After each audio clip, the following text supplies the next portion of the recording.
4 United States presidents have been assassinated, and all 4 had something in common. Abraham Lincoln, James Garfield, William McKinley, and John F. Kennedy were the victimized commanders-in-chief. Conventional wisdom is that Honest Abe angered many Southerners whose economy in large part revolved around the legalization of slavery.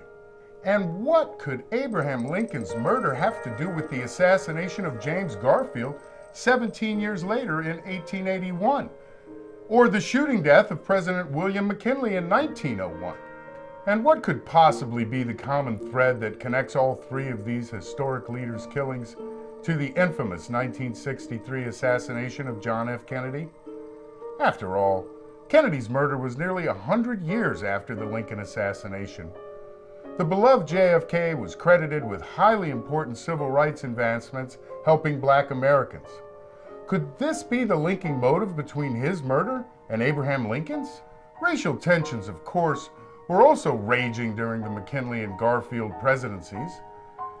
Were the perpetrators all fueled by racism? There were also grave matters involving foreign policy that angered many Americans during each of these presidents' terms. Both presidents, McKinley and Garfield, had major international crises brewing right before their assassinations. But also, core to it all, is one common thread: money. Our government, so simply, is run on the basis of money. And how and who issues and controls it is as much a founding building block as the First and Fourth Amendments. Mayor Amschel Rothschild of the powerful banking house of Rothschilds and Sons infamously said, "Give me the power to create a nation's money, and I care not who makes its laws." President Lincoln, President Garfield, President McKinley, and President Kennedy all died for the same reason, and it has something to do with money.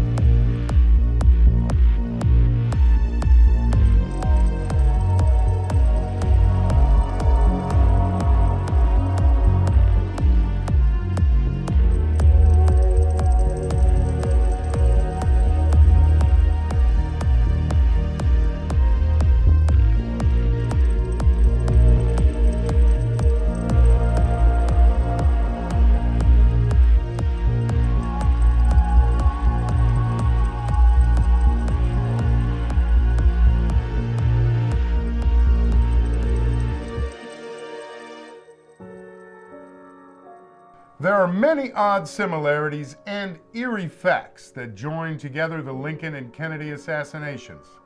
Some are widely known, others are rather obscure.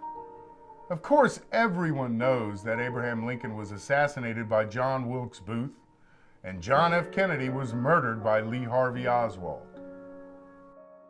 John Wilkes Booth was born in 1839. Lee Harvey Oswald was born in 1939. After shooting Lincoln, Booth ran from a theater and was caught in a warehouse. Oswald ran from a warehouse and was caught in a theater. Booth was killed before his trial, and so was Oswald. Abraham Lincoln was first elected to Congress in 1846. John F. Kennedy was elected to Congress in 1946. Abraham Lincoln was elected president in 1860. John F. Kennedy was elected president in 1960. Both Lincoln and Kennedy were known for their advocacy of civil rights. Both presidents presided over major wars. Lincoln was president during the Civil War. JFK was president during the Vietnam War.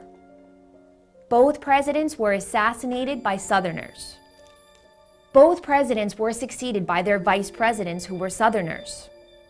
Andrew Johnson, who succeeded Lincoln, was born in 1808. Lyndon Johnson, who succeeded Kennedy, was born in 1908. Both Andrew Johnson and Lyndon B. Johnson were Democrats. Lincoln's secretary was named Kennedy, And Kennedy's secretary was named Lincoln. Lincoln's secretary warned him not to go to Ford's Theater, and Kennedy's secretary warned him not to go to Dallas. And both Kennedy and Lincoln were killed in the presence of their wives. Although these similarities are mystifying and maybe scary, they don't explain the reason why these two presidents were murdered, or the reason why Presidents McKinley and Garfield were murdered, as the reason for all four of them was exactly the same. These men didn't just attempt to do something, they actually carried it out. They changed the United States monetary system, and it got them killed. All four of them, by the same method of execution, they were shot to death.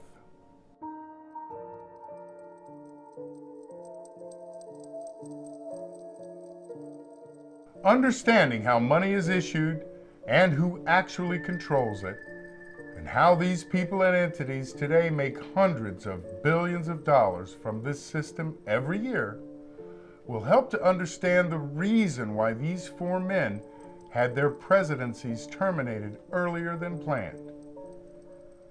When you look closely at the money in your wallet or purse, you will notice at the top of each bill the words Federal Reserve Note. But what is the Federal Reserve? Most Americans assume the Federal Reserve banks are part of the government. They are not. The Federal Reserve banks are private corporations, partially owned by foreign interests. These banks and their stockholders control the greater bulk of wealth in America.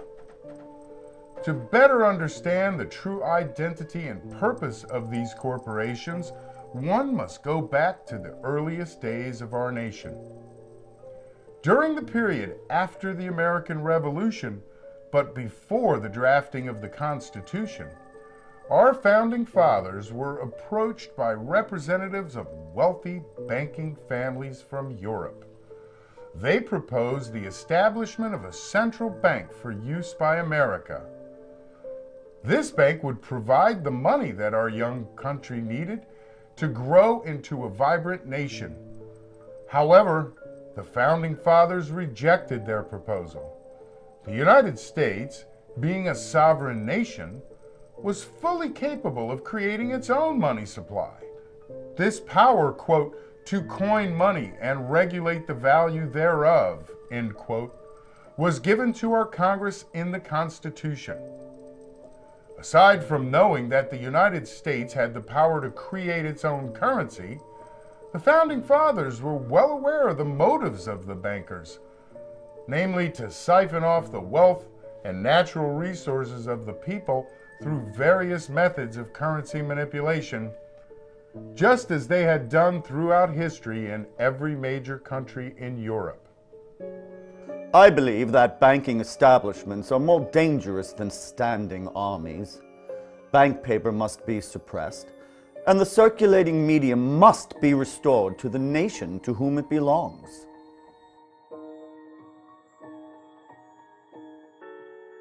The primary proponent of a central bank for the early United States was Alexander Hamilton. Sponsored by the international banking conglomerates and wealthy elites, Hamilton convinced the U.S. leadership that this central bank, owned and controlled by his wealthy patrons, would partner with the United States and establish a very profitable banking franchise. Thus, a 20-year charter was granted to the first Bank of the United States in 1792. Over the next 20 years, this central bank issued banknotes against the nation's gold coins. The ever-evolving monetary monster financed and took an ownership interest in nearly every major business endeavor started in the United States. The bankers, most of whom were Europeans, soon convinced the new Congress that the United States should sell their 20% share to the bank. And by 1808, the first Bank of the United States was totally private, and its profits were enormous. This did not escape notice of Congress, who refused to renew their charter in 1811. That same year, however, the nation quickly discovered itself embroiled in conflicts with Great Britain, which led to the War of 1812.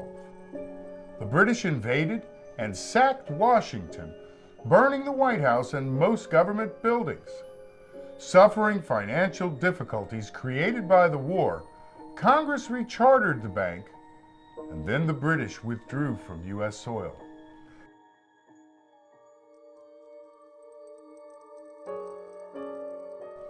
This second Bank of the United States also had a 20-year charter, and by the time it was up for renewal, the president in office was Andrew Jackson. And Jackson, well, he was a fiery man who happened to strongly oppose this central private banking system and paper money overall. Andrew Jackson had gained fame as a general in the United States Army who fearlessly fought his British enemies in the War of 1812. He then served in both houses of Congress, never finding an issue he didn't want to fight. As president, Jackson sought to advance the rights of the common man against a corrupt aristocracy, and the bank was on his hit list to eliminate. The bold effort the present bank had made to control the government are but premonitions of the fate that await the American people should they be deluded into a perpetuation of this institution or the establishment of another like it. And kill the bank Andrew Jackson did, by a veto of the bank's new charter, in hopes of extorting a rescue of their privately controlled central bank. Banking moguls and their political henchmen introduced a short-lived financial panic that was initially blamed on Jackson. But the people were all the wiser, with grave concern that a single, centralized private bank had been issuing America's currency instead of the U.S. government. Why should these private bankers profit so vastly when the government itself could issue and control the money supply, Jackson asked. This riled the majority of Americans who were disturbed by the bank's monopoly power to issue money and its political favoritism in granting of loans. The second Bank of the United States had overplayed its hand. It very arrogantly and indiscreetly denied loans to supporters of Andrew Jackson, while bestowing loans to his opponents. By 1834, a general backlash against the central bank's tactics had widely spread, and all recharter efforts were abandoned. At this point, their monopoly power was shattered, and the power to issue money fell to any state-chartered banking institution, and there were many. The second Bank of the United States chieftains, always crafty and highly funded, simply switched gears. In February 1836, this central bank became a private corporation under Pennsylvania Commonwealth law. Still having some power, the centralized bankers utilized it through relationships with numerous individual private banks, and suddenly a contrived shortage of money ensued, causing the Panic of 1837. Everyone, regardless of politics, was affected. This panic lasted approximately 7 years until a system of banking, completely excluding a centralized bank, gained its full footing. And from 1841 through 1857, America lived the greatest economic prosperity it had ever seen. During this period, with no centralized second Bank of the United States involvement whatsoever, federal revenue was solely diverted into smaller, unaffiliated banks by executive order. Never willing to give up on their uber-powerful and mega-wealthy, wealth-creating monster of a business, however, the international centralized bankers fostered a series of purported bank panics to highlight their indispensable role. The Panic of 1857, the Panic of 1873, the Panic of 1884, the Panic of 1893, and the Panic of 1896. There were many naysayers who recognized that these panics were bogus, but a combination of greed and stupidity among the majority of top U.S. government decision makers allowed the centralized bank in one form or another to continually re-emerge. Finally, in 1907, one final alleged banking panic shifted public opinion back in favor of a centralized bank system. The European families, led by the Rothschilds, recognized that finally their chance to take full control of America's banking system had once again arrived. The European bankers began, through the newspapers they owned and lobby groups they funded, to call for full banking reform. They clamored for congressional investigations into the current banking system and offered their expertise in drafting reforms that would protect the public against future bank failures. By 1912, so widespread was public concern over banking reform that presidential candidates from each political party offered their own carefully drafted versions of a national monetary reform bill. What the public had no way of knowing was that the two main competing reform bills were virtually identical, as both were written by the same German banker, Paul Warburg. The public also had no way of knowing that the election campaigns of the three 1912 presidential candidates were financed by Warburg's firm, Kuhn-Loeb and Company, one of the wealthiest and oldest banking houses of Europe. By controlling not only the content of the banking reform bill, but also the results of the 1912 presidential election, the foreign banking interests were guaranteed that their dream of establishing a new permanent central bank for America would finally be realized. This allowed for their complete control over America's money, as they once had with the first and second banks of the United States. In 1913, the Warburg Central Bank Plan, intentionally mischaracterized as the Federal Reserve Act, was signed into law by newly elected President Woodrow Wilson. This bill officially transferred Congress's constitutional duty to issue America's money into the hands of a private cartel, the Federal Reserve Banks. Stock in these private corporations was not made available to the public and was purchased only by the bank's leadership, who, of course, were the powerful international banking families. At its inception, the activities of the Federal Reserve Banks were intended to be monitored by the President and Congress. However, over the years, through repeated subtle changes in legislation, the operations of these corporations have become completely independent of all congressional control.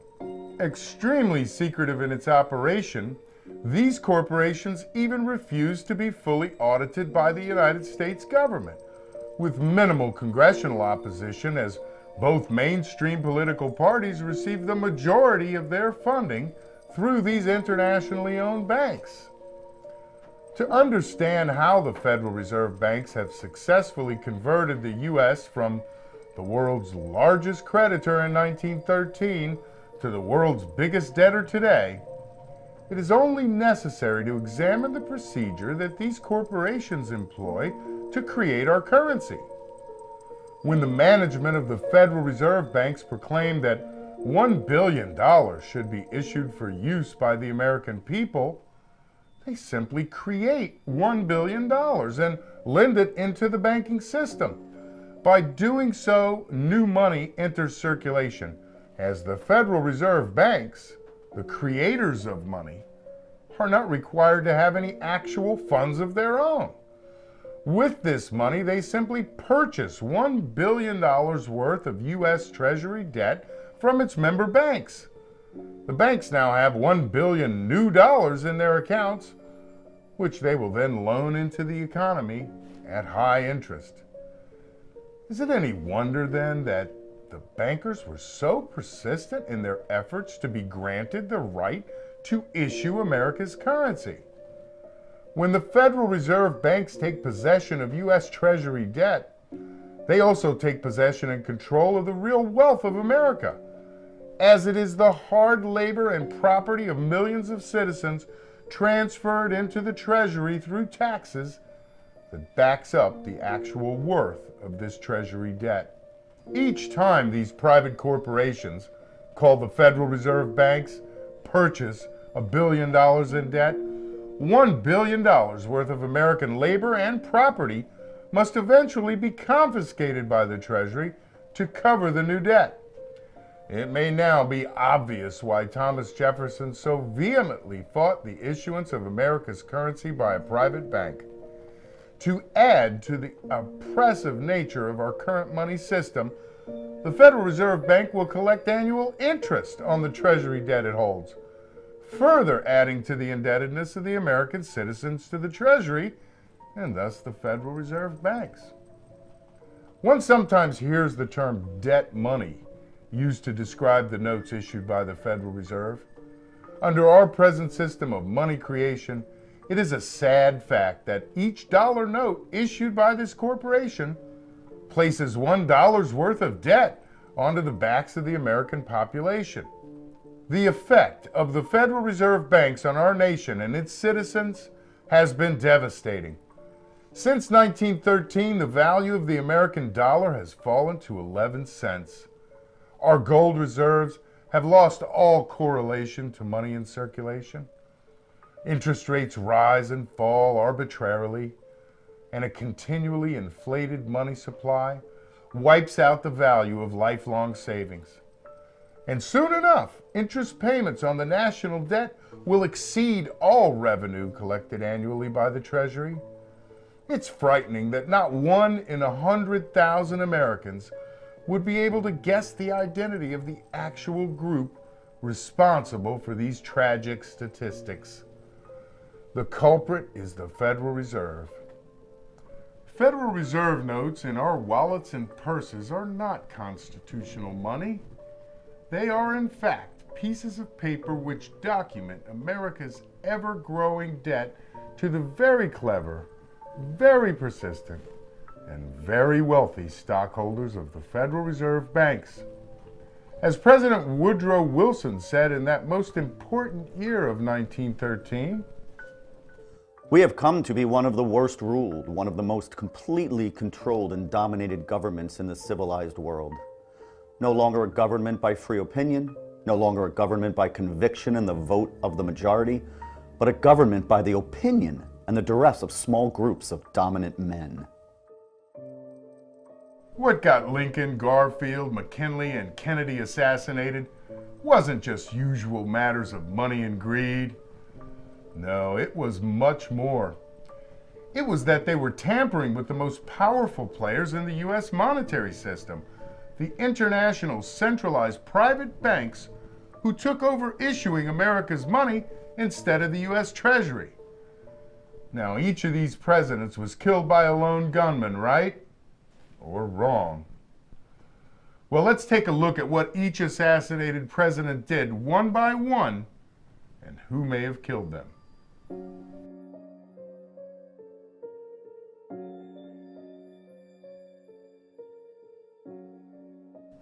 Four months into his presidency, James A. Garfield was shot by Charles Guiteau at the Baltimore and Potomac Railroad Station in Washington, D.C. But who was Charles Guiteau? He could best be described as an intellectual drifter who failed at many professional endeavors. Yet he craved praise for his botched undertakings. Guiteau developed some sort of law practice. He tried his hand in bill collections. He doted on God with a stab at theology. He even journeyed with John Humphrey Noyes' perfectionist religious commune, the Oneida Community. A cult-like group, this community believed that Jesus had already made his second coming back in 70 AD. Through this theory, the Oneidas believed that they could live perfectly, free of sin, and live in a heaven on earth. If Jesus had already returned, then the millennial kingdom was here for them to realize. The Oneida community practiced communalism and mutual criticism. The latter meant that at weekly group meetings, everyone could criticize each other without repercussions. According to the group's leader, John Noyes, this was designed to eliminate undesirable character traits. Or perhaps it was a component of a communalism society where not only possessions and property were shared, but thoughts too. Like a venue for shaping minds, where all share equally in the thought, property, and money pie. Sound familiar? Maybe like socialism and communism? After spending 5 years with the Oneida community, could Charles Guiteau have been a socialist and communist sympathizer? Does that type of assassin sound familiar? Like one Lee Harvey Oswald? But why would a socialist-minded type person want to assassinate James Garfield? Or John F. Kennedy, for that matter? Perhaps this could have something to do with money. Because isn't the basis of socialism and communism one thing? Money? Just like it is with any form of economy. President Garfield was a tried and true capitalist. He saw the economy as a moral issue, and that everyone should have the ability to obtain the American dream. The only real way to succeed in that dream is through capitalism, of course. History has proven that every socialist society has turned into communism, which means that about 1% of the society is uber wealthy, with the rest being super poor. There is no middle class in communist countries, nor in socialist economies. Accordingly, communism and socialism, well, stink. That's what President Garfield thought, at least. But not Charles Guiteau. Oh, by the way, James Garfield wanted the U.S. to return to the gold standard. Would this upset a socialist? Let's try to put it all together. The United States government's story is that Guiteau fired a bullet into Garfield because he was enraged that the president didn't appoint him to an ambassador post. You see, Guiteau had written a speech in favor of Garfield's candidacy. According to official historical accounts, Guiteau believed that this speech was integral, if not the deciding factor, in leading to Garfield's victory over his Democrat opponent, Winfield Hancock. Unfortunately for Guiteau, no one else thought that. His speech, entitled Garfield versus Hancock, was originally called Grant versus Hancock. That's because Guiteau first believed that Ulysses S. Grant would win the Republican nomination in the 1880 presidential election. When Grant lost the nomination to Garfield, Guiteau changed the title of his speech to Garfield versus Hancock. With speech in hand, Guiteau seemingly joined the Garfield campaign. However, he never publicly read the speech, and he only distributed a few hundred written copies. The speech was criticized because it was replete with references to Grant's policies, which weren't necessarily promulgated by Garfield. In a rush to switch the speech to pertain to Garfield, Guiteau apparently was careless, and it read more like a stump speech for Grant. The general consensus is that his speech was wholly ineffective and had no bearing whatsoever on Garfield's campaign. Still, most historians proclaim that Guiteau was delusional and believed that his Garfield versus Hancock speech was the linchpin to Garfield's win. And after the election, Guiteau sought to be appointed ambassador of Vienna. It is reported that he bounced from Republican event to Republican event, lobbying for this post and citing his speech as the basis for the appointment. He visited the White House, even dropping off a copy of his speech to the newly elected Garfield. And for the next few months, he bantered back and forth between the State Department and the White House, fervently advocating his ambassadorship cause to cabinet members and whoever else in the power hierarchy he could reach. Finally, Mr. Guiteau advised that he would settle for a diplomatic post in Paris. He wasn't gaining much traction, however. Guiteau had been staying in varied D.C. area boarding houses, allegedly beating his bills and rarely changing his clothes. The government says he was becoming more and more desperate and crazed to earn his appointment. And after being banned from the White House, he approached Secretary of State James G. Blaine, who reportedly told him, "Never speak to me again of the Paris consulship as long as you live." Run-of-the-mill historical accounts provide that the sum total of this Garfield administration rebuke resulted in Guiteau electing to assassinate the president. More so, it is said that Guiteau declared that a higher power commanded him to kill President Garfield and that he stated, "I leave my justification to God." God's command and justification for the shooting, of course, was rooted in Garfield's lack of gratitude for Guiteau's speech until his decision to not appoint Guiteau to one of the diplomatic positions. Now, would God do that? Would a crazy person even think that God would issue such an order? Maybe. But maybe there was something more to this. Do you know what else James A. Garfield pushed extremely hard for? A hint.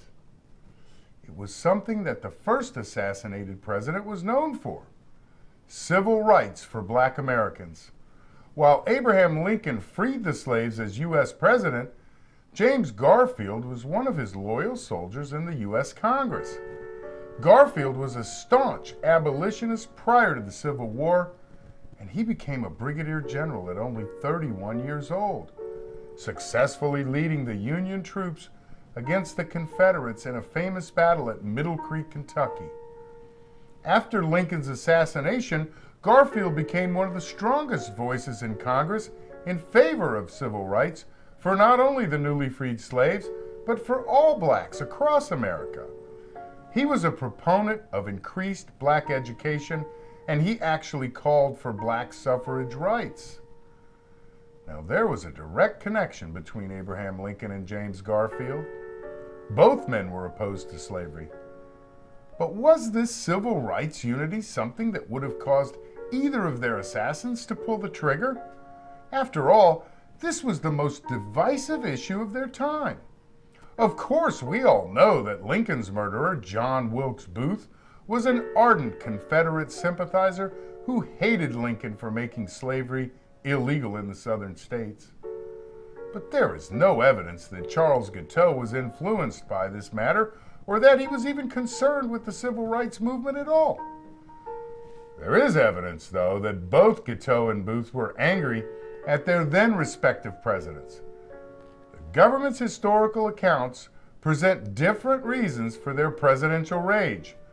However, at their respective times, their disdain was no secret, and when anger is revealed, sometimes it can be seized upon.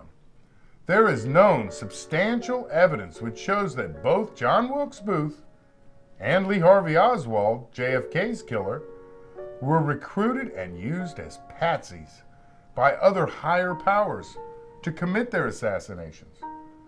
May the same be true with Charles Guiteau? Was there a conspiracy to murder James Garfield? And if so, was Charles Guiteau recruited to be the trigger man because of his well-known hatred for Garfield? And because it was also well known that he was clinically insane?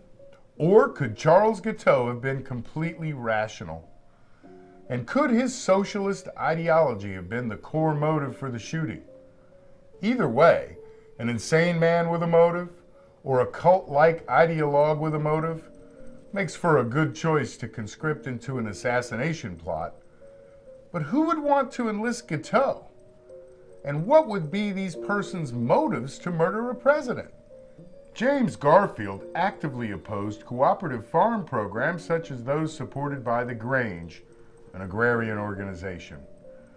Recall who else employed communal property programs? Yes, the Oneida community, which Guiteau was a longtime member of.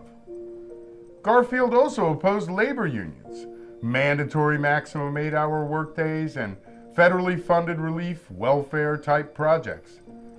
Yes, James Garfield was not a big government guy. He was the furthest thing from a socialist. He was known for saying that these liberal, cooperative, and labor policies equated to communism in disguise. And also remember this, James Garfield was an outspoken advocate of the gold standard. Arguments among congressmen raged between those who wanted all U.S. money to be backed by gold versus those who demanded that paper currency be issued, along with silver being coined in greater quantities. These greenbackers and silverites opined that such a monetary system would aid in debt relief, especially for distressed farmers. Garfield rebuked them, instead promoting hard money policies backed by gold. Before being elected to the presidency, Garfield was the chairman of Congress's Banking and Currency Committee. He was also a key member of the House Ways and Means Committee. There, he strongly backed the hard money, gold standard initiatives, and he was a major proponent of the U.S. government issuing its own money instead of the private centralized banks.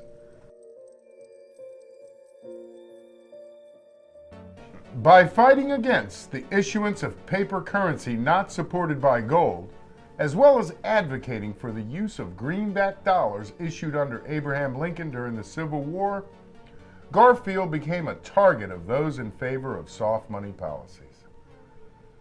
While his hard money stance made him popular with many gold bug Republicans who wanted to thwart the country's ever-expanding money supply, it certainly infuriated many of those higher powers in the private banking industry. And that's because they stood to make billions of dollars in the late 19th century by controlling and issuing the U.S. currency. During his campaign, Garfield had a lot of opposition from the stalwarts faction of his Republican Party. This group were allied with the deep state power of the international banking chieftains. The stalwarts pushed for Chester A. Arthur to be Garfield's running mate. To mend fences and maintain party cohesion, Garfield agreed, and Arthur became his vice president. It's interesting to note that as Charles Guiteau was being wrestled to the ground after shooting Garfield, he screamed, "I am a stalwart of the stalwarts, and Arthur will be president." No doubt, Chester A. Arthur did become president upon Garfield dying from his gunshot wounds.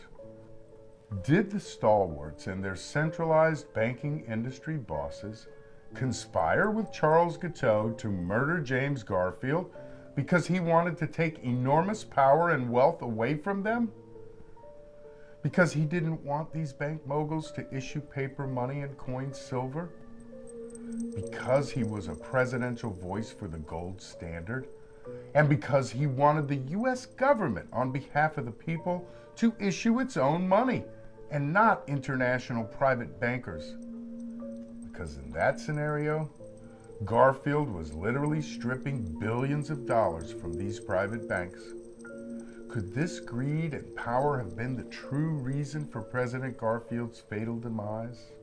The centralized banks are quite adverse to credit-based fiat money delivered directly into circulation by the federal government. This type of money assists people in escaping debt slavery, as it does not come with interest strings attached.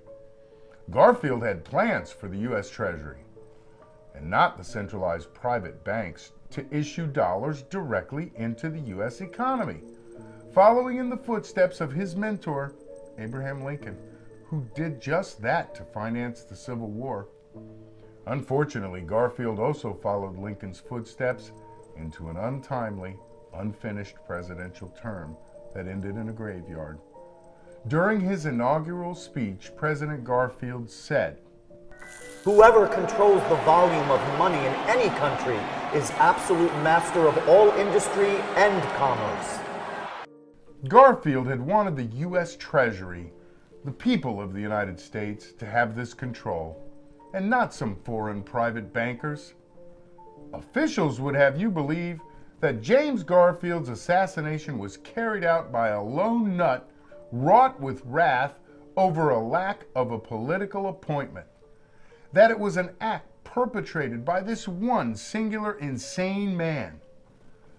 But it appears there were indeed others who were involved in James Garfield's assassination. Men who cared a whole lot about the United States monetary system and about who controlled it. James Garfield's quest to reinstitute the gold standard and have currency issued directly by the U.S. government greatly angered these men. The same as Charles Guiteau was greatly enraged by Garfield's failure to grant his desired political appointment and/or Garfield's gold standard capitalism ideology. Putting this together renders one likely outcome, that these higher human powers, and not godly powers, recruited Guiteau and used him as their gunman fall guy.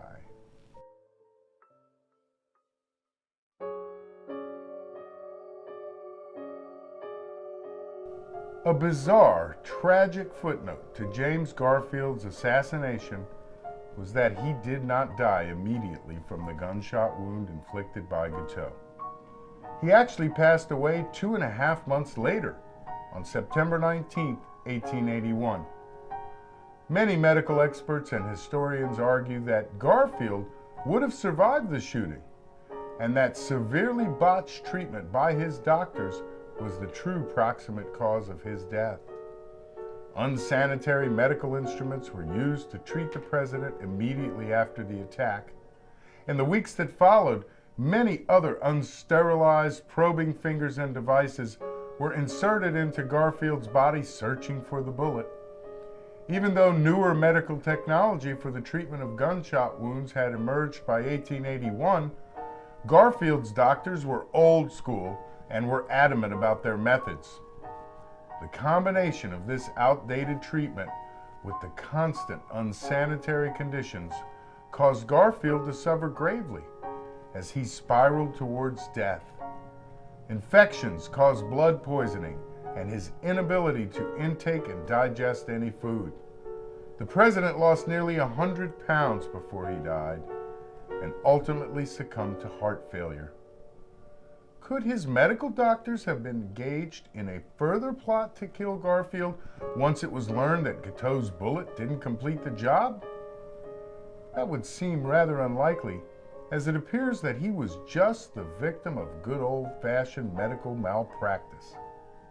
What is extremely likely, however, is that the fired bullet was at the fingertip of Charles Guiteau, connected to the arms of the very concerned and very angry centralized banking cartel.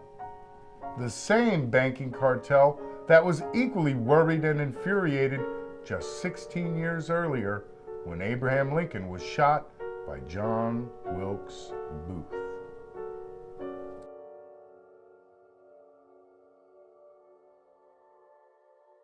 Action. President Lincoln had asked the private bankers for a loan to finance the Civil War, and was quoted rates ranging from 24 to 36% interest.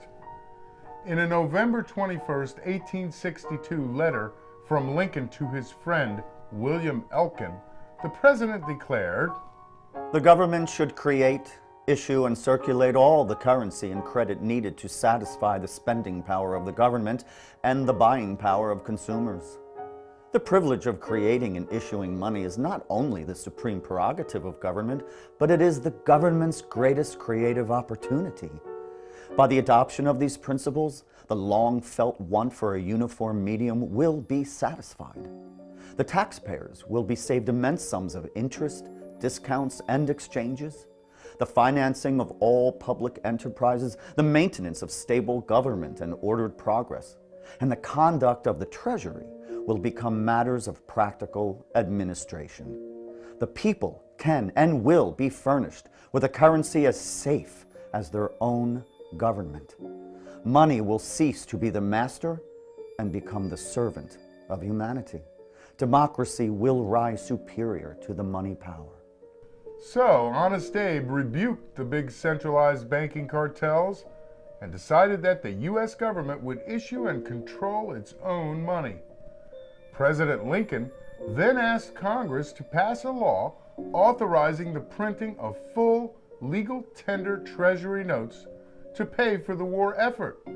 This law authorized the printing of $450 million worth of greenbacks and interest-free money to finance the war, which deprived the centralized bankers of millions in interest. It acted as legal tender for all debts, public and private. It paid for soldiers and sailors and necessary war supplies. Lincoln realized the benefit to the Republic in a letter to Edward Taylor in December 1862 when he wrote, "We gave the people of this republic the greatest blessing they have ever had, their own paper money to pay their own debts." In July of 1861, Congress authorized the multi-millions of dollars in demand notes. They bore no interest and could be redeemed for specie on demand. They were not legal tender, but like Treasury notes, could be used to pay customs duties.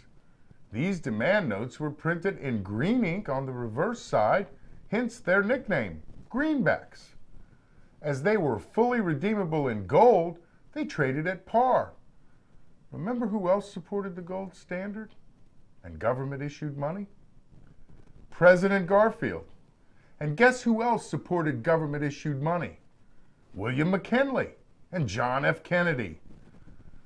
Things, of course, didn't turn out well for any of these presidents after they initiated their new and bank-damaging monetary systems. More so, immediately after their deaths, massive money-issuing power went directly back into the greedy hands of the centralized bankers. Upon Abraham Lincoln's assassination, all of his U.S. Treasury-issued greenbacks were retired from circulation, leaving only national banknotes. But what were national banknotes in the 1860s? And why and how did they come into existence?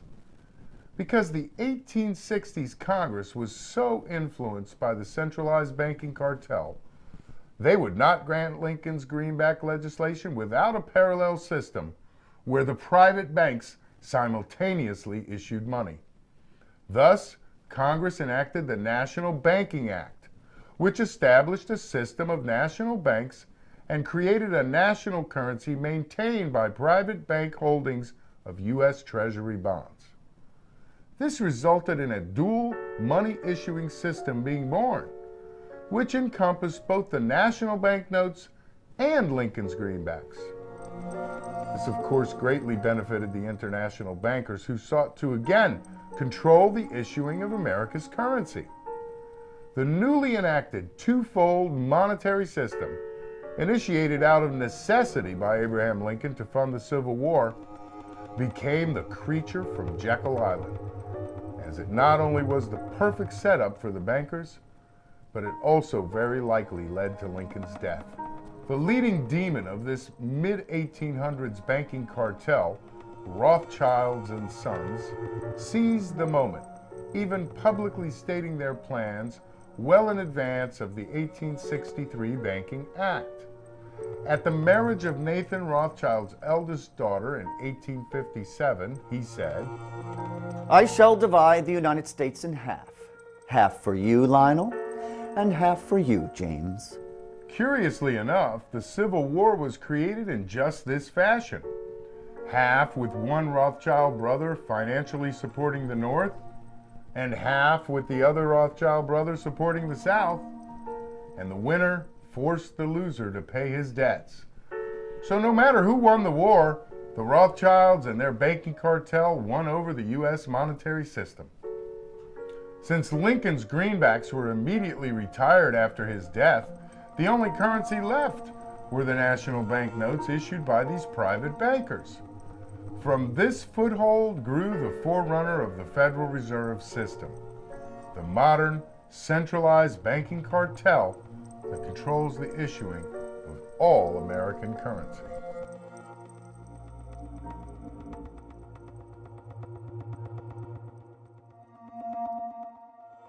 After learning the much less known circumstances surrounding James Garfield's killing, it makes the very likely true reason for Lincoln's murder much more understandable.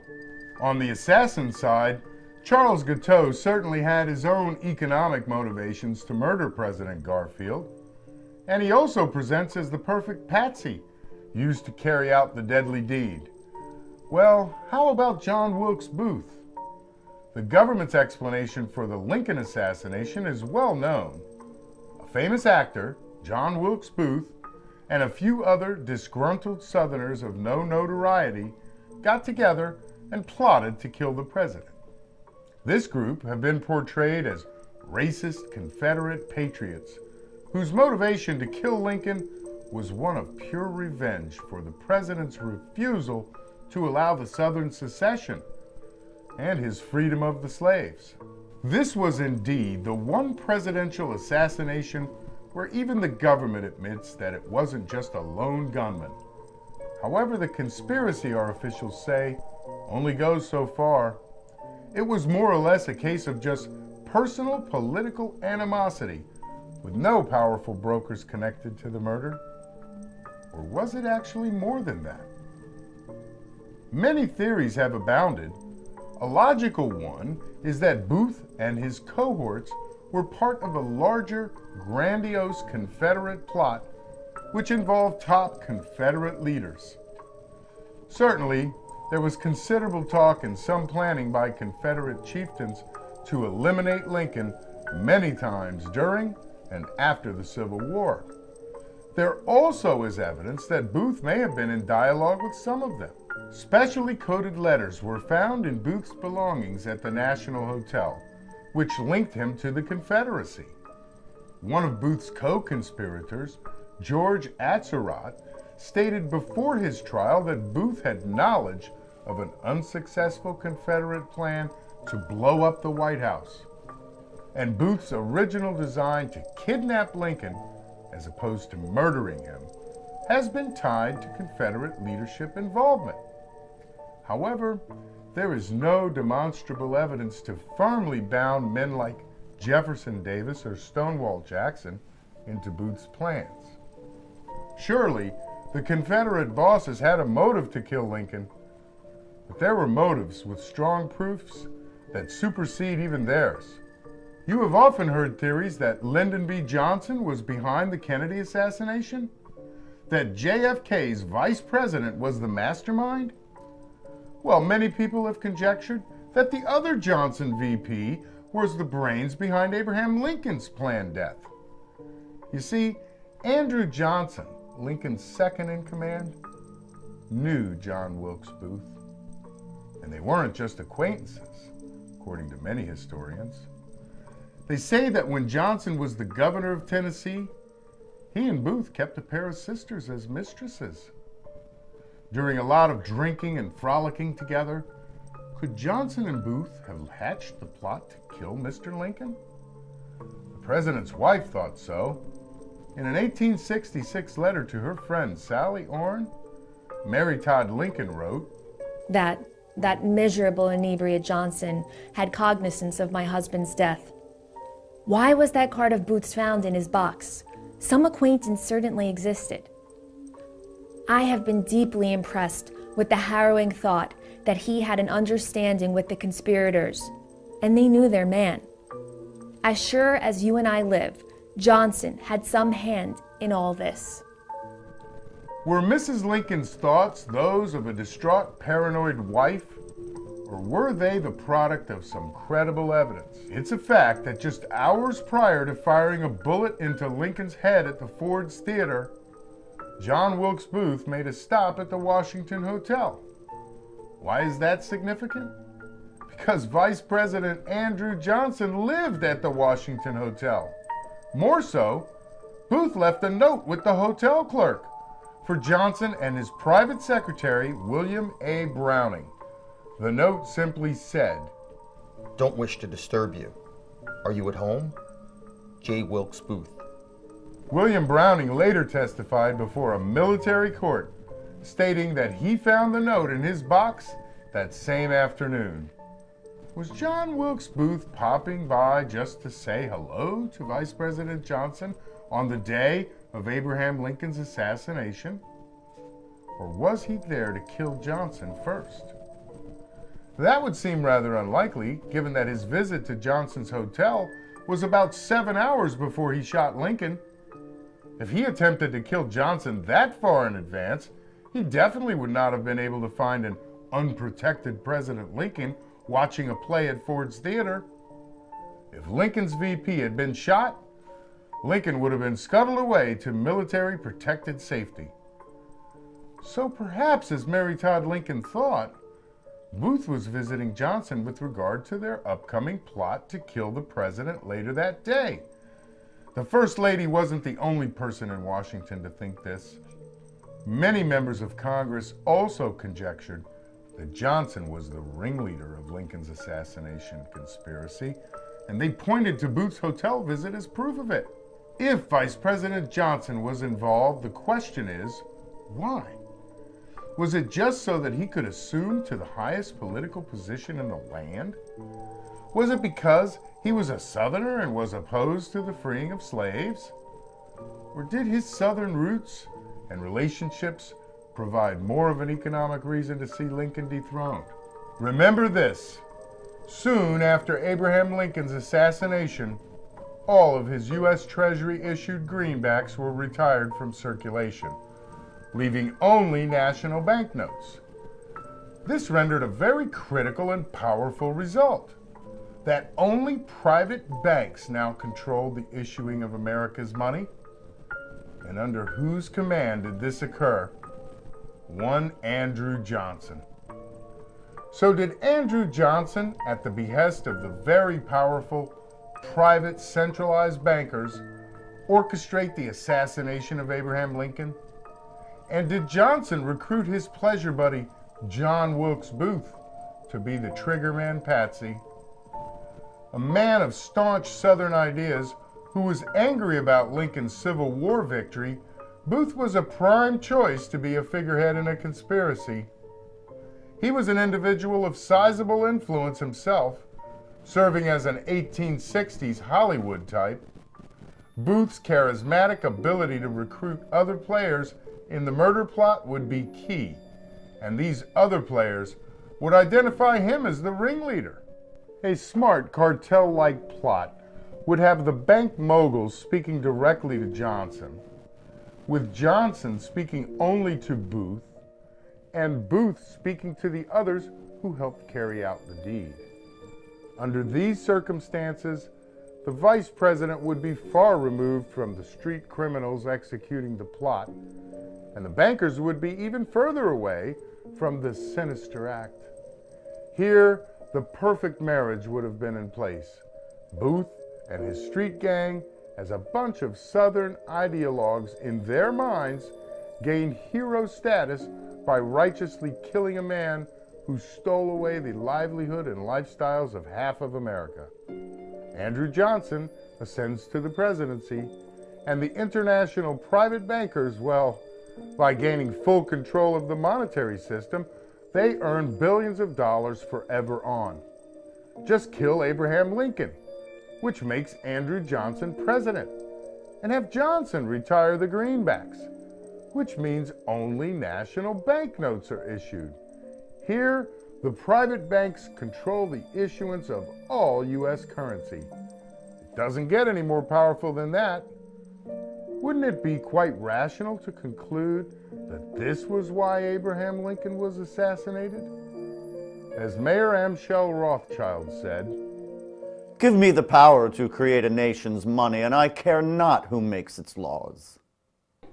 since Lincoln wasn't giving the bankers the full power to create this nation's money, Andrew Johnson was a much better choice. So maybe Rothschild cared just a bit who was making America's laws. It appears quite likely that both Abraham Lincoln and his friend James Garfield were murdered for the same motive, and with a similar modus operandi in using patsies. No doubt, this tradition carried on with the assassinations of William McKinley and John F. Kennedy. The conventional wisdom is that President McKinley's assassination was the work of a lone gunman, Leon Charles-Goes, an avowed socialist like Garfield's gunman Charles Guiteau and Kennedy's shooter Lee Harvey Oswald. Leon Charles-Goes was livid by what he called a corrupt U.S. government. Well, this indeed was the story put out by the United States government in 1901, the year McKinley was killed. But perhaps this president's death was the result of the more logical and clear reason that he had instituted what Lincoln and Garfield had done years before him in taking away money issuing control from private, centralized bankers. William McKinley had successfully led a U.S. victory in the Spanish-American War, which led to an easy win for a second term as president. But on September 6, 1901, less than a year after his re-election, McKinley was shot in the abdomen at the Temple of Music in Buffalo, New York. The shooter, Leon Charles-Goes, waited on a long line to shake the president's hand. When he finally reached his commander-in-chief, Charles-Goes' right hand was draped in a white handkerchief. As McKinley reached out to greet the man, Charles-Goes fired 2 bullets. One harmlessly bounced off McKinley's chest bone, but the other lodged in his gut.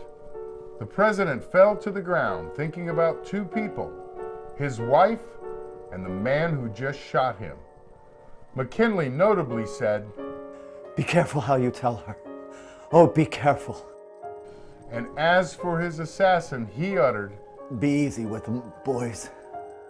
Like James A. Garfield, William McKinley did not die quickly from his bullet wounds. Also, like Garfield, failures by the treating physicians contributed to his ultimate demise. You've all heard of the magic bullet in the Kennedy assassination? Well, the McKinley assassination led to the coining of the phrase, the mystery bullet. This is because doctors spent over 90 minutes looking for the bullet during the president's autopsy, but it was never found. Doctors, media, and political leaders were so perplexed by McKinley's quick and unexpected decline that many opined that the bullet must have been poisoned. More so, the question was asked, where the hell was the mystery bullet? And perhaps it might be a smarter question to ask if McKinley was poisoned after he was shot. Not from a poisoned bullet, but by someone simply poisoning him. Were the doctors part of a conspiracy? Brought in to finish off an uncompleted job? You recall what happened to James Garfield. Mainstream history outright blames botched medical care for the proximate cause of his death. If the killers were successful once before in eliminating a president after a non-lethal shooting, why not try the same coffin-insuring method again? Bring in the dirty doctors. Those who infect their presidential patients with unsanitary probing fingers, non-sterile instruments, and unclean conditions follow this by failing to remove a mystery bullet. Or maybe, quite the opposite, locating the bullet, taking it out, and acting like it's still there to justify a certain type of supposedly cautious treatment. A treatment that allows gangrene to develop and kill. Whatever the exact details, we know that both President Garfield and President McKinley died quite some time after their shooting. We also know that they died from infections and blood poisoning. It's hard to believe that 2 presidents, people surely in line for the greatest of medical care, apparently got the worst. Was this just coincidental bad luck? Or were the doctors hired hands, brought in to suture an unfinished assassination? Or perhaps the physicians provided fine medical treatment and someone else with access to the president poisoned their blood. No matter. These 2 men could have survived their shootings, but mysteriously died with poisoned blood. Just like we revealed in the murder of James Garfield and the famous assassinations of Lincoln and Kennedy, the lone gunman theory in William McKinley's case is wholly unbelievable. Everyone knows that John Wilkes Booth and Lee Harvey Oswald had personal motives to kill Honest Abe and JFK, we clearly identified Charles Guiteau's intimate reason to eliminate Garfield. Did Leon Charles Goals also have a private rationale for his carnage upon William McKinley? Yes, he did. Leon Charles Goes was punched, kicked, and stomped by police and bystanders after he shot McKinley. Thereafter, he provided a full confession to authorities. In fact, he presented them with a written letter that outlined his premeditated actions. Charles Goes referred to himself as Fred Niemann, which in German means Fred Nobody. You see, Charles Goes was a total zero, poor, unemployed, unskilled, and alone. He was searching for a voice, the government says.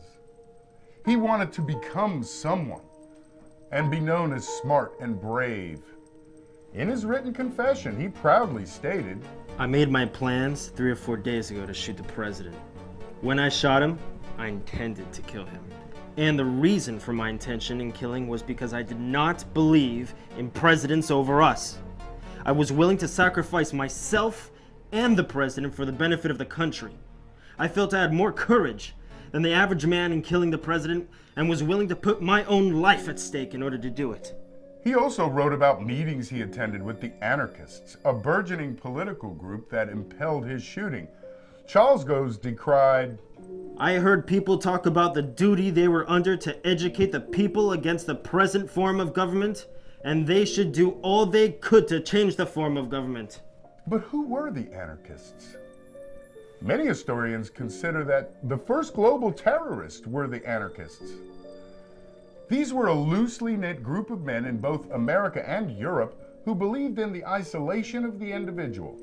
They were advocates of free thought, which included freedom from religion and politics. Anarchism in the 1890s was all about the pursuit of man's right to his own tools, mind, and body. He shall keep the products of his own labor without government interference. This anti-political philosophy from time to time, both in America and abroad, manifested itself into a dynamite bombing or a shooting spree. In the United States, authorities believed, and newspapers reported, that a large swath of the anarchists were foreigners who had immigrated to America. Whether this is true or not is another story. Also, just a story, were most of the terrorist acts attributed to anarchists. There were numerous media reports of explosions, bomb blastings, and even viral plagues that never existed. Alternatively, many who committed terrorist acts called themselves anarchists, but really weren't. And many other attacks were deemed carried out by the anarchists. But the perpetrators really had nothing to do with this free-thinking group. The phony accounts were the norm rather than the exception. The government and its media allies used the alleged anarchist terrorism as a fear-baiting tool to control its populace and to sell newspapers. Thus, fake news had its roots with anarchism in addition to modern-day terrorism. And was Leon Charles Goes actually an anarchist? In the 1890s, there was no shortage of young men who were screaming for attention and longing to do daring things. Leon Charles Goes was one of them. And the anarchists, with all of their media-driven fanfare, was a logical outlet to turn Mr. Nobody into Mr. Somebody. In his quest for recognition, Charles Goes did indeed attend some anarchist meetings in Chicago during the year prior to the McKinley assassination. But after the president's shooting, the anarchists did everything they could to distance themselves from Charles Goes. Could some group more powerful than the sensationalized anarchists have learned of Charles Goes through this publicity and sought out this disaffected, rejected young man and seized upon his yearning to transform from a zero to a hero? Was William McKinley's assassination really the work of a loser, lone gunman with anarchist influences? This government-spewed theory is troubled at its core with the revelation of Charles Goes' true tenuous anarchist ties and the group's very public disassociation with him, not to mention the fake news pandemic that was metastasizing during these times. A more realistic explanation for McKinley's assassination is that it was carried out via a devious plot, which incorporated Leon Charles as its patsy. As a fact, we do know that Charles bullets didn't execute the fatal damage. It took some medical malpractice or another method of blood poisoning to complete the exterminating task. But who was behind this presidential murder if it wasn't just Leon Charles wanting to become Fred somebody? Who had a motive to kill the US president in 1901? And who could get away with it unscathed? Who could manipulate the media into portraying it as an anarchist act and get it all swept under the carpet before anyone could learn the truth behind this executive treachery? Well, let's look at William McKinley's political history and his presidential goals, and who had the most to gain by eliminating him. After doing battle in the Civil War, William McKinley began his political career as an American isolationist. Not in the sense of the anarchist, of course, no. He sought, like many leaders of the time, to keep America, as much as possible, economically independent from the rest of the world. He was a great proponent of high tariffs on foreign products. As a Republican protectionist, McKinley understood that substantial tariffs prevented the importation of many international goods because it made doing business in the U.S. too expensive for many foreigners. Another benefit of the high tariffs was that it generated significant revenue for the government, thus downsizing the need to rely upon American citizens' hard-earned money to pay for the government's expenses. In other words, it limited the need for income taxes. A natural result was that American-made products had much less competition at home, which allowed them to be sold for greater prices. The higher profits for American industry permitted higher wages for American workers. Did these protectionist plans get McKinley killed by angry agents of foreign nations? No, not at all. McKinley's high tariff agenda persisted during his tenure in Congress and as Ohio's governor. It all ended when he became president in 1896. President McKinley was thrown a curveball when he reluctantly entered the United States into the Spanish-American War in 1898. Upon the war's quick conclusion in America's favor, to the victors went the spoils, and America gained several territories from Spain, including Puerto Rico, Wake, Guam, and the Philippines. The U.S. also annexed the Hawaiian Islands that summer. American businessmen were now much more excited about the prospect of overseas trade, and thus William McKinley was reborn as a free trader.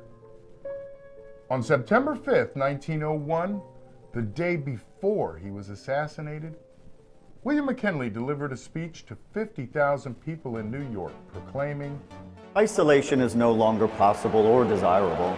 The period of exclusiveness is past. The expansion of our trade and commerce is the pressing problem. Commercial wars are unprofitable. A policy of goodwill and friendly trade relations will prevent reprisals. Was William McKinley's reversal on trade and what it meant to the private banks the true cause of his mortal demise? In March 1900, the Gold Standard Act of the United States was signed by William McKinley. This declared gold as the only standard for redeeming paper money, and it was a knife in the gut to the international centralized banks who had been in and out of America's money issuing control for the previous 100 years. Under this act, United States notes became redeemable for gold at the then historic rate of $20.67 per ounce.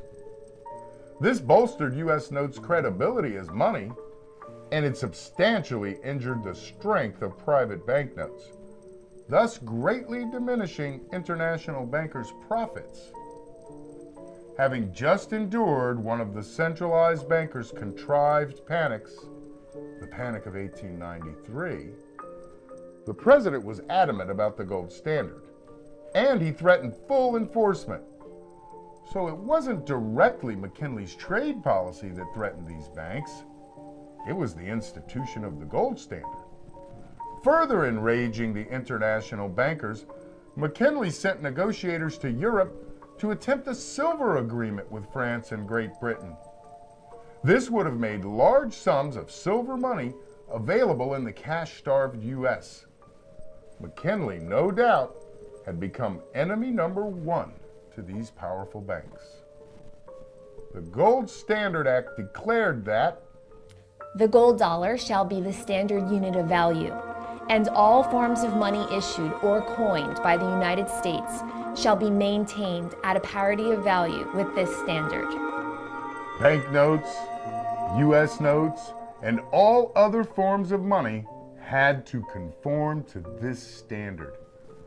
No longer free to value different forms of money as they saw fit, the international bankers were constrained from issuing paper money that couldn't be redeemed in gold. The gold standard ensured that the money supply, and hence the price level, would remain relatively constant, which of course was a complete financial disaster for the international centralized bankers. But this all changed with the assassination of William McKinley. For the gold standard to work, banks were supposed to play by the rules of the game. They were supposed to raise rates to encourage gold inflow, and to lower their rates to create a gold outflow. The centralized bankers wanted to do neither, and that's simply because these gold standard rules took money issuing control away from them and caused them massive monetary losses. Very quickly after President McKinley's 1901 assassination, his successor, the very famous and loved Theodore Roosevelt, vastly limited the effect of the Gold Standard Act, and the international bankers were back in much better business. Even more so, this initiated the meteoric rise and creation of the Federal Reserve System. With a motive of all motives in place, these bankers just needed what was necessary in the two prior presidential assassinations: a patsy. And wouldn't Leon Charles, with his anarchist ties and his internal need to become a somebody, be the perfect choice? So perhaps common sense, coupled with an extraordinary motive and a lot of history, makes it quite possible that Leon Charles did not act alone, and that instead he was a recruited patsy for the international bankers who needed William McKinley and his Gold Standard Act out of the way. One added interesting note about the McKinley assassination: Leon Charles was tried within a week of his shooting, convicted the very next day, and executed in under a month. That was almost as quick a path to rid the world of JFK's alleged lone assassin, Lee Harvey Oswald. As we all know, Oswald was gunned down at the Dallas Police Department just 2 days after he murdered John Kennedy. Nice and tidy, get rid of the killers before they can speak about any accomplices.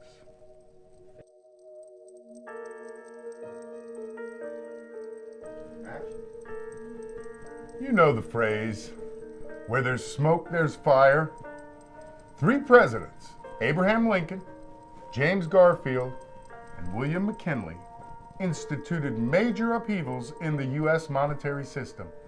Specifically, they took power of issuing America's money away from the centralized private banking cartels and gave it to the U.S. Treasury, to the people.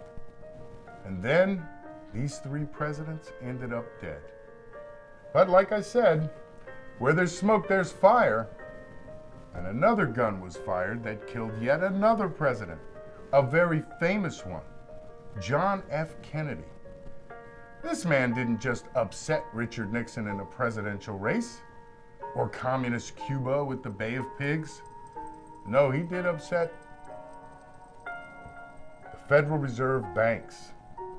Since their insidious inception in 1913, no U.S. president had ever dared to upset their trillion-dollar cartel enterprise. Kennedy, however, took them on. But how often have you heard about this? What everyone has heard about, almost ad nauseum, are endless debates about how Lee Harvey Oswald could have assassinated JFK on his own. Was Oswald a good enough marksman? Could he have gotten off 3 separate shots with his low-budget 6.5 millimeter Carcano rifle in the very quick timing of the shooting? How did the magic bullet go through both President Kennedy and Texas Governor John Connally? These questions, and several more of their type, you've heard over and over again.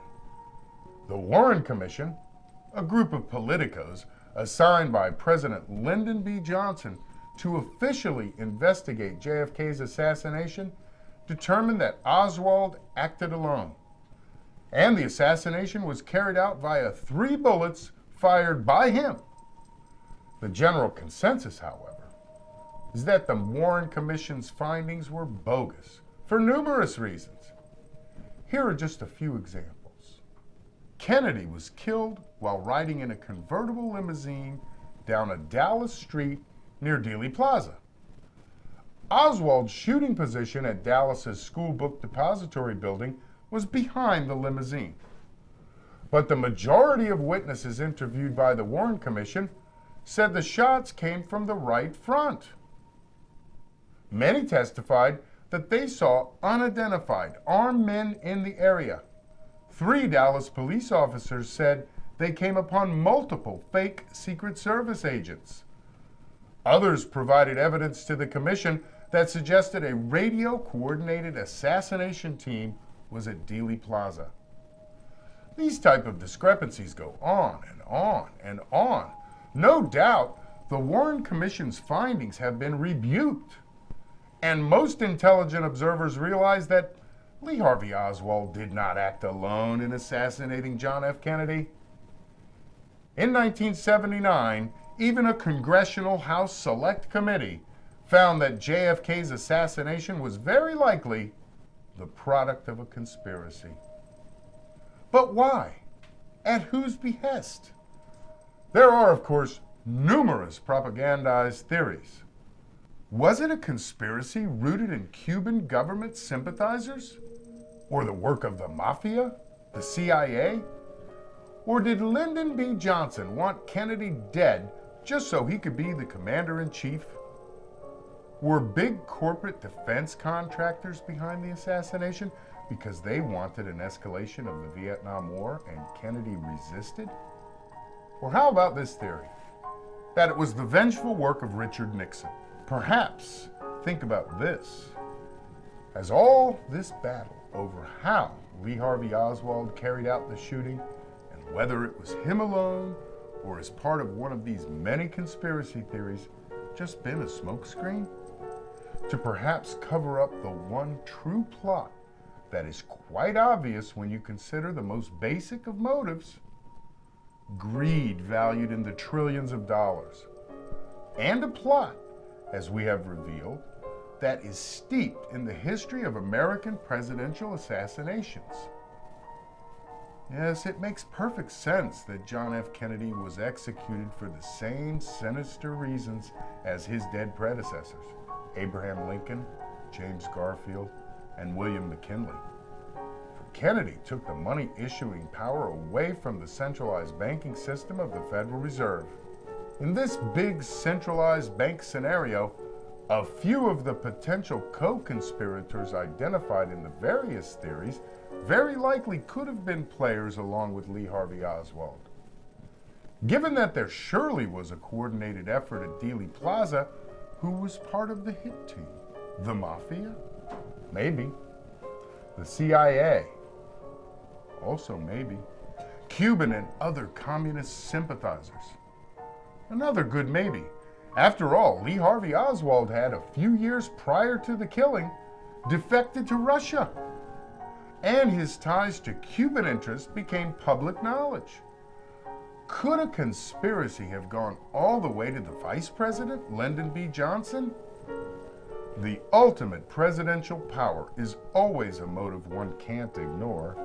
And as we will see, Johnson did immediately do something after JFK's untimely death that inextricably linked him to the favoritism of the Federal Reserve banks.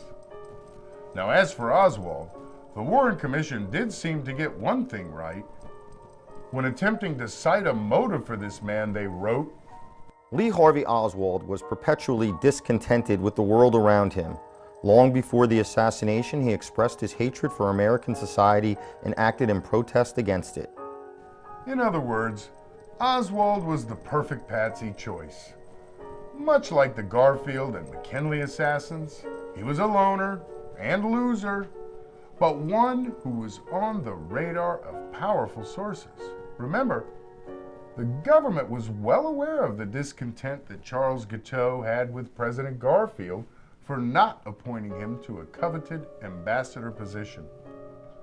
And officials during President McKinley's presidency surely were well aware of Leon Charles-Gaux's anarchist ties and the group's very public disassociation with him. While John Wilkes Booth was no loser, many of influence knew of his hatred of Abraham Lincoln. All these men, including quite saliently Lee Harvey Oswald, were easy to identify and recruit into a plot that could be sold to the public as disaffected gunmen who initiated their own plans to kill a president. But really, we know better.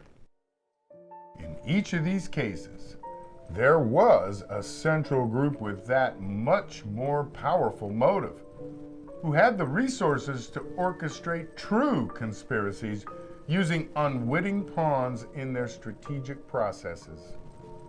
Of course, this group was the centralized bankers. In John F. Kennedy's murder, this extremely likely culprit was very specifically the Federal Reserve, the central bank of his and our time. But what exactly did Kennedy do that so upset the Federal Reserve banks that would cause them to seek his quick removal?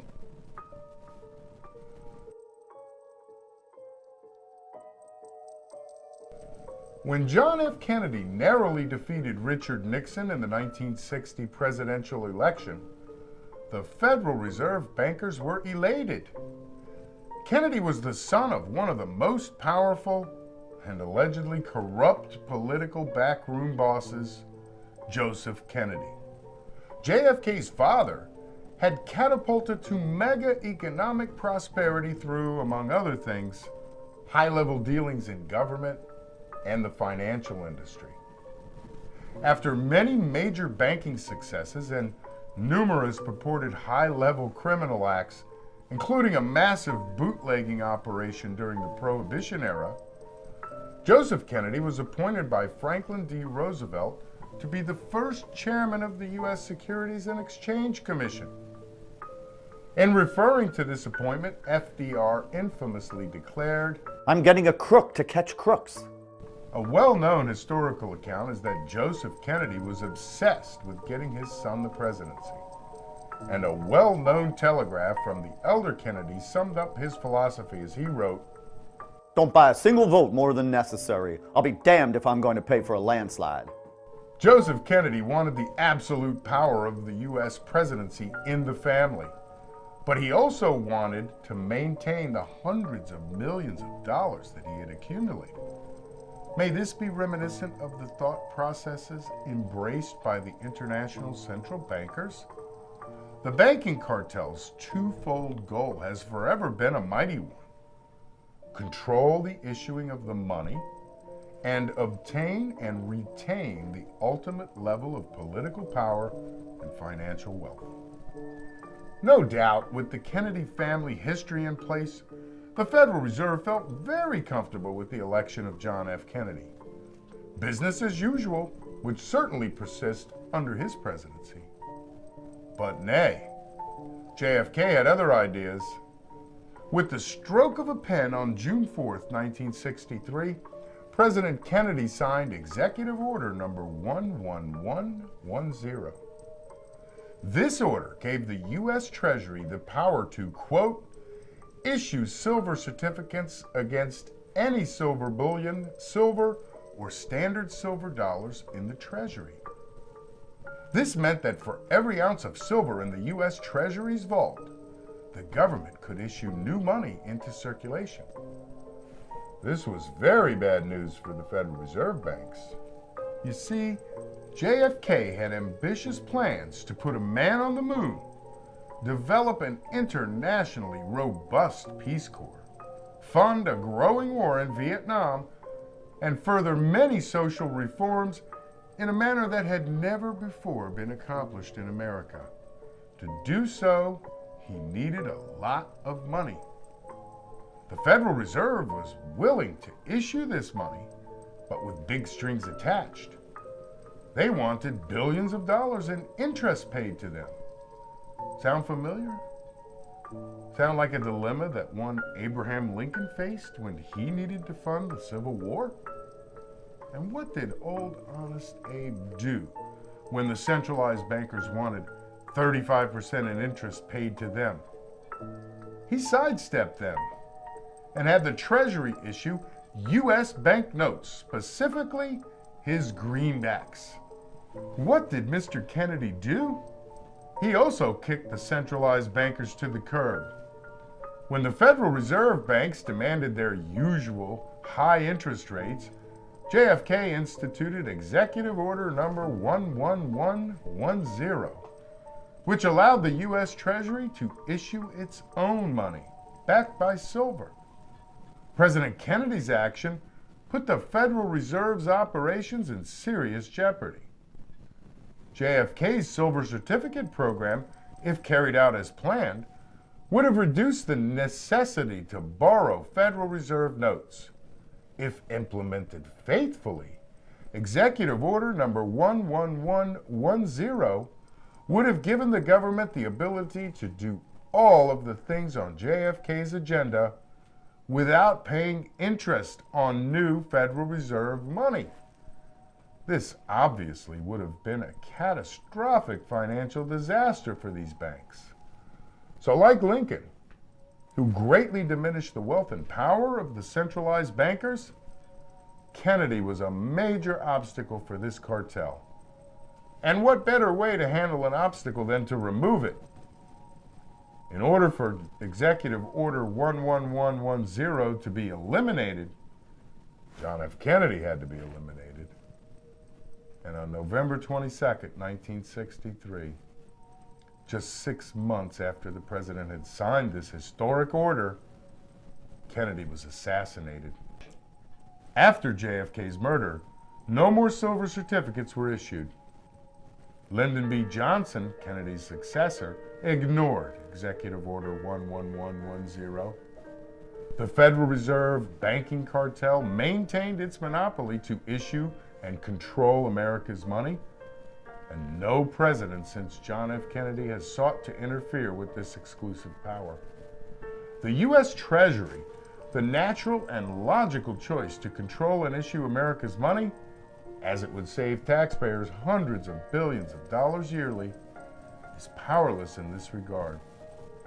So do you think Lee Harvey Oswald hatched the plan to assassinate JFK and carried out the murder on his own? Or perhaps he had a little help from a friend, a very wealthy and powerful monster cartel of a friend.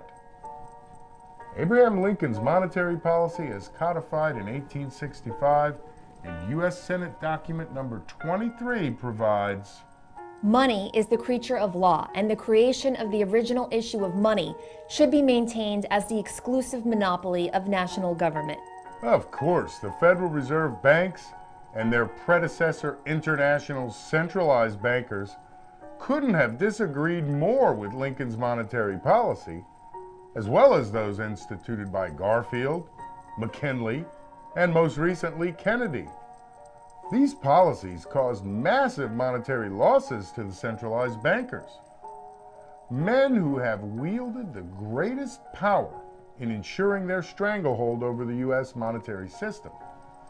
Louis T. McFadden, a relentless congressman who often took on the Federal Reserve Banks as chairman of the House Banking Committee back in the 1930s, consistently explained that monetary issues shouldn't be partisan. He criticized both the Herbert Hoover and Franklin Roosevelt administrations. In describing the Federal Reserve, he remarked in the 1932 congressional record that, "We have in this country one of the most corrupt institutions the world has ever known. I refer to the Federal Reserve Board and the Federal Reserve Banks. The Federal Reserve Board, a government board, has cheated the government of the United States and the people of the United States out of enough money to pay the national debt. The depredations and the inequities of the Federal Reserve Board and the Federal Reserve Banks acting together have cost this country enough money to pay the national debt several times over. This evil institution has impoverished and ruined the people of the United States, has bankrupted itself, and has practically bankrupted our government. It has done this through the maladministration of that law by which the Federal Reserve Board, and through the corrupt practices of the money vultures who control it." Congressman McFadden additionally stated, "Some people think the Federal Reserve Banks are United States government institutions. They are not government institutions. They are private credit monopolies which prey upon the people of the United States for the benefit of themselves and their foreign customers. Foreign and domestic speculators and swindlers, and rich and predatory moneylenders. In that dark crew of financial pirates, there are those who would cut a man's throat to get a dollar out of his pocket. There are those who send money into states to buy votes to control our legislation. And there are those who maintain an international propaganda for the purpose of deceiving us and of wheedling us into the granting of new concessions which will permit them to cover up their past misdeeds and set again in motion their gigantic train of crime. Those 12 private credit monopolies were deceitfully and disloyally foisted upon this country by bankers who came here from Europe and who repaid us for our hospitality by undermining our American institutions." John F. Kennedy understood this, and he tried to muscle out the Federal Reserve Banks, and thus there was quite a logical reason for his assassination. He took major money-issuing power away from this banking cartel and gave it back to the people of the United States. Then he was killed. The Federal Reserve Banks immediately got what they desperately wanted after President Kennedy's assassination. They once again unilaterally controlled the issuing of U.S. currency.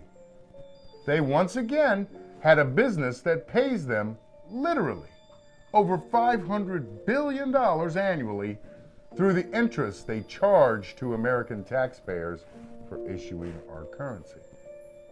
Was this a good enough reason to launch a conspiracy to kill JFK?